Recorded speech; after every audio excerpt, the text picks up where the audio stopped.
dans l'exposition où vous êtes également, donc là c'est votre voisin, hein, Éric Fache, c'est votre voisin, mais comment se présente, est-ce que vous pouvez présenter pour les gens en règle générale, on a le début de la salle quand on rentre dedans et puis on y va progressivement. Vous arrivez à un moment où on parle de la fin du travail, mais je pense qu'on démarre avant. Comment est prévu le voyage du spectateur dans cette salle? Alors nous spécifiquement, on présente une installation qui est une installation au centre un petit peu de cet espace, qui est un call center, donc vraiment qui est un petit peu l'archétype du travail de bureau avec cet espace répétitif, automatisé, etc. Et dans ce call center, en fait, il est comme envahi par une jungle, une forêt tropicale, comme si les plantes des employés de bureau avaient proliféré, avaient gagné l'espace entier. Et donc, sur les écrans, par contre, il reste les écrans d'ordinateur des employés hypothétiques de ce call center qui diffusent, encore une fois, une collection d'images sur le travail de bureau. On a vu le travail de bureau comme quelque chose d'à peu près aussi folklorique pour nous, en tout cas, que sont les robots ou les machines dans l'installation de la mine. Et donc on a cherché vraiment à collecter encore une fois des centaines de vidéos sur cette question, à les monter. Et il y a 15 écrans qui montrent chacun une collection de montages très très différents sur des thématiques qui explorent ce folklore de la vie de bureau. Alors c'est très curieux, parce qu'il y a Philippe Père qui était là tout à l'heure. On accueille maintenant une nouvelle tête, c'est un auteur de science-fiction, on va le faire parler tout à l'heure. Oui, ça me fait penser que du temps de la mine, en fait, le rêve c'était d'aller travailler dans les bureaux, et maintenant ce que vous présentez, c'est le bureau, c'est l'horreur aussi. Je dirais oui et non. C'est assez ambigu. Dans ces bureaux, qui sont donc des témoignages d'une vie de bureau, on a plusieurs regards différents qui se juxtaposent ou qui sont en parallèle. Il y a d'un côté des espaces de bureaux vides qui sont souvent des compositions à partir de spéculations sur les bureaux, où les bureaux sont déserts dans des États aux États-Unis ou dans des villes en Inde où il y a eu trop de spéculation. Donc c'est plutôt le témoignage d'une bulle spéculative d'un monde qui explose un peu.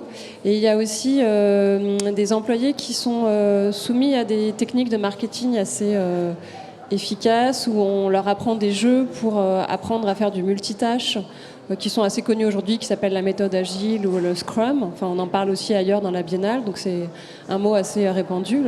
Et donc cette scrumologie du travail, par le jeu, ils apprennent à être plus actifs. Hein, voilà. Donc il y a ces côtés-là, et il y a aussi en parallèle des personnes qui vivent... qui s'ennuient, enfin l'ennui plutôt. C'est pas forcément horrible, mais ça peut être horriblement ennuyeux. Moi, ça, on a pu tous le vivre dans différents travaux qu'on a pu faire. Il y a des moments d'ennui, et dans ces moments d'ennui, ça devient un peu un renversement. Donc c'est plutôt le monde de spectacle qui s'insère à travers l'ennui pour survivre à l'ennui. Et donc là se développe une activité protéiforme extrêmement riche en termes de créativité.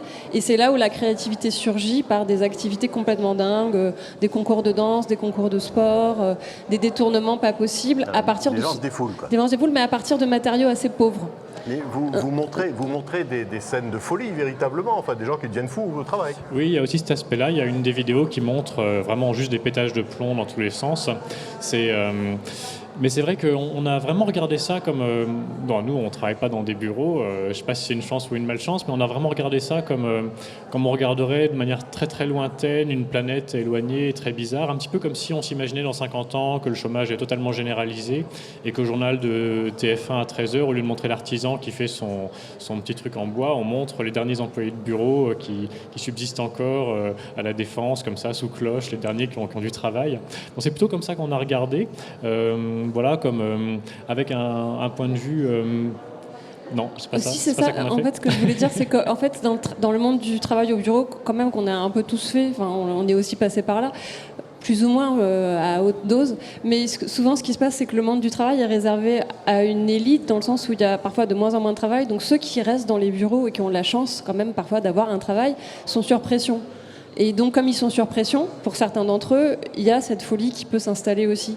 Donc, il y a l'idée aussi pour la Défense, par exemple, imaginons qu'on retourne à la Défense plus tard et que les derniers employés aient encore du travail. Il est certain que c'est très dur pour eux, parce que c'est les derniers, donc ils ont plus de travail que les autres. Donc, il y a parfois cette chose-là qu'on avait imaginée dans un autre projet qui s'appelait la Défense Parc d'attractions, de manière un peu ironique, en fait. Norbert Merjanian, je voulais vous poser la question. Bonjour. Vous êtes auteur de science-fiction. Justement, ces bureaux où on devient fou, ces bureaux où tout ne se passe pas comme ça devrait se passer, est-ce que ça inspire la science-fiction, ça? Est-ce que c'est cette réalité-là? Oui, ça a même inspiré la littérature classique, hein, depuis Kafka à bien d'autres auteurs. Donc, ce qui inspire la science-fiction, moi je vois beaucoup de correspondances avec notre exposition On en parlera tout à l'heure. Extravagances, oui.